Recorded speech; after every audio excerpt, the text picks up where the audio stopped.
હમણાં મારું કામ પૂરું કરી 12 વાગે ધોકો લઈને આવું જ છું. હટાઈશ. લોકોને રજૂઆત કરતા આવેલા લોકોને કહ્યું કે મારી બદલી નાગાલેન્ડ કે મણિપુર કરશો તો પણ નિયમ તો કડક જ રહેશે. પોરબંદરમાં વધતી ટ્રાફિક સમસ્યા પોલીસ અને મનપા માટે એક માથાના દુખાવા સમાન. તો કીર્તિ મંદિર પોલીસ સ્ટેશન પીઆઈએ 1 કલાકમાં 29 સામે કડક કાર્યવાહી કરી અને દંડ ફટકાર્યો.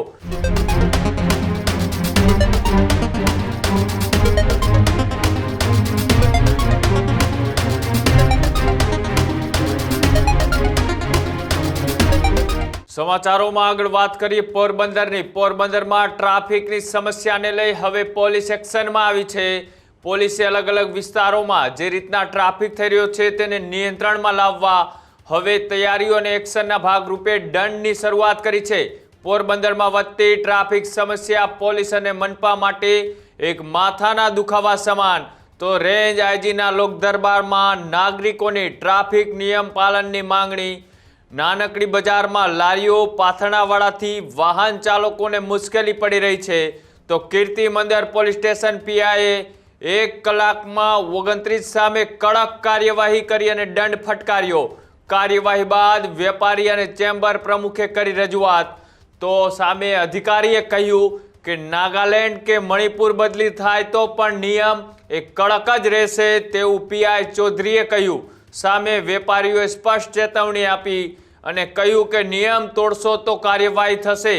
પીઆઈએ 1 કલાકની અંદર 29 જેટલા જે લારી અને પાથરણાવાળા હતા એ તમામને કડકમાં કડક દંડ ફટકાર્યો.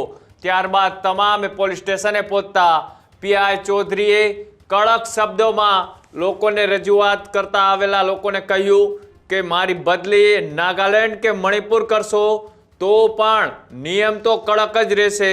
રજૂઆત બાદ પીઆઈ ચૌધરીએ આપ્યો 15 દિવસનો વૈકલ્પિક વ્યવસ્થા કરવાનો સમય.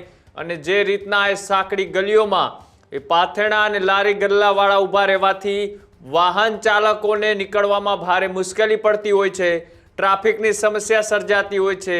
તેને લઈ તેમને લોક દરબાર બોલાવ્યો અને તેમાં એ વેપારી અને પ્રમુખ જે હતા ચેમ્બરના એ તમામની હાજરીમાં કહ્યું કે નિયમ તો કડક જ રહેશે. અને આ સમગ્ર ઘટના એ વિડીયોમાં રેકોર્ડ થઈ હતી અને ત્યારબાદ તેમના દ્વારા જે વાત કરવામાં આવી અને સામે પીઆઈ દ્વારા જે રીતના એ લોકોને કહ્યું કે નિયમ તો કડક જ રહેશે, ભલે મારી બદલી તમે નાગાલેન્ડ કરો કે મણિપુર કરો. આ વિડીયો જે સામે આવ્યો છે તેમાં શું વાતચીત થઈ રહી છે સાંભળો. આપણી કેબિનની આખી લાઈન વાળા બધાને એક એક ઉપાડી. હા, યસ. હનુમાનજીના મંદિર સાંભળો, બાલાજીની સામે ને બાલાજીમાં જિગ્નેશભાઈ બેઠા છે ને કહું છું રેકોર્ડિંગ રાખજો ચાલુ. આજે અત્યારે આવવાનો છું, ફરીથી લઈ જવાનો છું.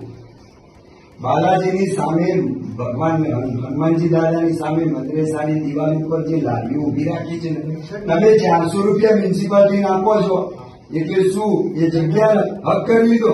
આજે ફરીથી આવીશું. તમે દુકાનો ધરાવો છો 50 લાખ 1 કરોડની. કોને કોલર ચાલીને મોંથી બહાર કાઢ્યા? કોને કાઢ્યા બોલો યાર? દુકાનો વાળાને તકલીફ પડી ભાઈ. તમે કરોડ રૂપિયાની 1.5 કરોડની 2 કરોડની પ્રોપર્ટી છે, 50 લાખની દુકાન છે, કરોડ રૂપિયાની દુકાન છે. કયા વેપારીને કાટલો પકડીને બહાર કાઢ્યા? લારીઓ ને લારી પોરબંદરમાં નહીં રહેવા દઉં. મારી બદલી નાગાલેન્ડ થાય કે મણિપુર થાય કરાવી નાખો. જાઓ. આ જિગ્નેશભાઈ બેઠાથી કહું છું.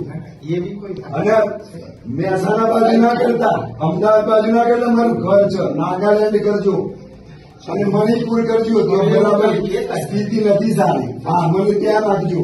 બાકી તમારી લારી તમારી દુકાન ભગવાન બાલાજીની સામે છે ને આજે હમણાં મારું કામ પૂરું કરી 12 વાગે ધોકો લઈને આવું જ છું.